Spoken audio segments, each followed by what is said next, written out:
গুল যে হারাম বা বিড়ি যে হারাম, সিগারেট যে হারাম, তো এই সিগারেট শব্দ, বিড়ি শব্দ বা গুল শব্দ বা জর্দা শব্দ কোরআন হাদিসে কোথাও আছে আপনি যদি দেখান তাহলে আমি মানব যে এটা হারাম। তো খুঁজে পাবেন আপনি? খুঁজে পাবেন না আপনি। কারণ তার জন্য একটা উসুল, একটা নিয়ম দেওয়া হয়েছে, সেই নিয়মের আওতায় যদি এ সমস্ত জিনিসগুলো পড়ে তাহলে সেটা হারাম হবে।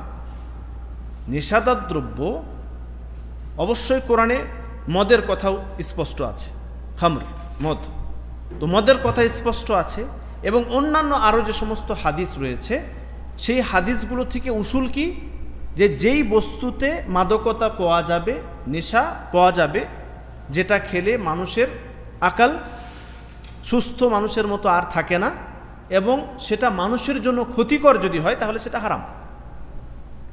আপনি এখন বলবেন যে কই, আমরা যদি একবার বিড়ি টানি, একবার একটু জর্দা খেয়ে নিই তাহলে তো তেমন নেশা হয় না, তাহলে সেটা হারাম না? স্পষ্ট হাদিসও রয়েছে বিষয়ে, মা আসকারা কাসীরুহু ফাকালিলুহু হারাম।